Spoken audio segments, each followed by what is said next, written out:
2024 रोजी लाभवंचित जातींना आरक्षणाचा फायदा मिळावा आणि लाभवंचित जातींना भारतीय संविधानाने दिलेले न्याय हक्क त्याच्या उत्कर्षाचे साधन बनावं म्हणून भारतीय संविधानाच्या माध्यमातून भारतीय सर्वोच्च न्यायालयानं 1 ऑगस्ट 2024 रोजी निकाल दिला आणि सद्यस्थितीमधील असणाऱ्या आरक्षणाचे लाभ खऱ्या अर्थानं लाभवंचित जातीपर्यंत पोहोचत नाहीत आणि ते लाभ पोहोचवण्यासाठी आरक्षणाचे वर्गीकरण करण्याचे अधिकार माननीय सर्वोच्च न्यायालयानं त्या निर्णयाच्या माध्यमातून राज्य सरकारांना दिले आणि ते अधिकार देत असताना सांगितलं की जे खऱ्या अर्थानं लाभवंचित आहेत, जे 70 वर्षापासून लाभापासून वंचित आहेत, त्याच्या दारापर्यंत आरक्षणाचे वर्गीकरण घेऊन जा आणि त्याला भारतीय संविधानाने सांगितल्याप्रमाणे शेवटच्या घटकाचा जोपर्यंत विकास होणार नाही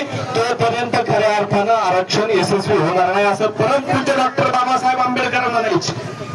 आणि तर तीच आम्ही भाषा बोलत असो आज तर आम्हाला मनुवादी ठरवलं जाते, यापेक्षा दुर्दैव आपलं कुठलं.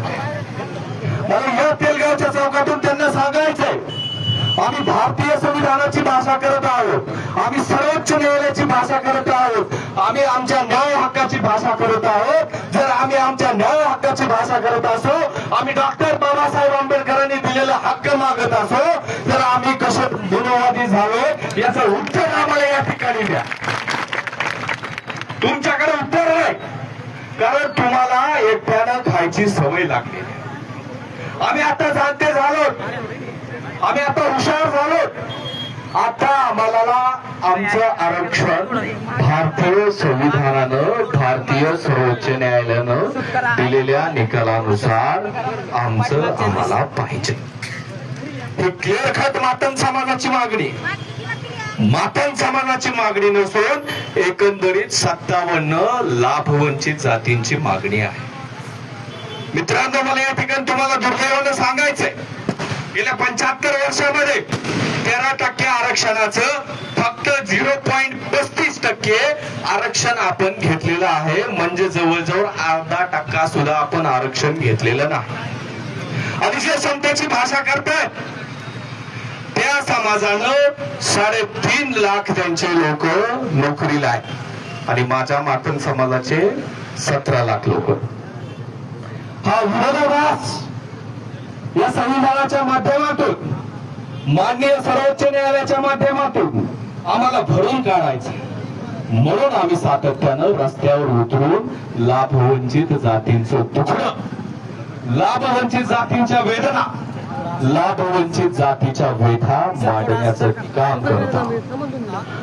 अतिशय नम्रपणानं आणि तेवढ्या ठोसपणानं मला या ठिकाणी सांगायचंय, डॉक्टर बाबासाहेब आंबेडकरांच्या नंतर खऱ्या अर्थानं मानव मुक्तीचा लढा जर कोण लढत असेल तो या संविधानाच्या आणि उपवर्गीकरणाच्या माध्यमातून लाभवंचित जातीचं नेतृत्व हा माझा मातंग समाज करत आहे. आणि म्हणून आम्हाला सांगायचंय की उद्याच्या उज्ज्वल भविष्यासाठी शास्त्रात, प्रशासनात, राजकारणात तुमचं लक्ष नव्हतं. शासनात, प्रशासनात आणि राजकारणात सुद्धा म्हणतो आम्हाला आमची हिस्से मागण्याची माननीय सर्वोच्च न्यायालयाने 1 ऑगस्ट 2024 रोजीच लिहून ठेवले. सरकार पाहते मातंग समाज जागलाय का झोपला. इथल्या क्लिप सरकारला पाठवा. पोलीस प्रशासनाच्या माध्यमातून आमचे पोलीस बांधव पाठवतीलच, परंतु मातंग समाज सुद्धा आरक्षण मागण्यासाठी रस्त्यावर बहुसंख्येने उतरतोय. हे गेल्या 75 वर्षामधलं हे मागच्या 2 वर्षातलं फलित आहे. मातंग समाज आता जागृत झालाय. मातंग समाजाला लोकशाहीच्या माध्यमातून स्वतःचा उत्कर्ष करण्याची वेळ आलेली आहे आणि ती वेळ सुद्धा दवडण्याचं काम मातंग समाज करत नाही. कारण मातंग समाजाला माहित आहे की या संविधानाच्या माध्यमातून सर्वोच्च न्यायालयाच्या निकालाच्या माध्यमातून माझा उत्कर्ष होणार आहे. मातंग समाज जास्त भानगडीत पडणारा समाज नाही. आतापर्यंत अनेकांनी त्याच्या भोळ्यापणाचा भाबड्यापणाचा लाभ घेतला, फायदा उचलला, परंतु आता मातंग समाजाला वाय करण्याची वेळ या माध्यमातून आलेले आणि त्याला चांगल्या प्रकारे माहिती आहे कुठं कसं वाय करायची, कोण मोठा कोण लहान सगळं त्याला माहिती झालं. आता फक्त आपल्याला माननीय फडणवीस साहेबांच्या माध्यमातून, या सरकारच्या माध्यमातून भारतीय न्यायालयानं, सर्वोच्च न्यायालयानं निकाल दिलेला जो आहे तो मातंग समाजाच्या पदरी पाडून घेण्याचं काम करण्यासाठी आपण एकत्र जमलेलो आहोत. निश्चितपणानं ही लढाई फार मोठी आहे. येणाऱ्या भविष्यामध्ये मातंग समाज म्हणून, सकल मातंग समाज म्हणून जे जे हक वरून येईल त्या हाकेला आव करण्याचं काम मातंग समाजानं करावं असं विनम्र आवाहन करतो.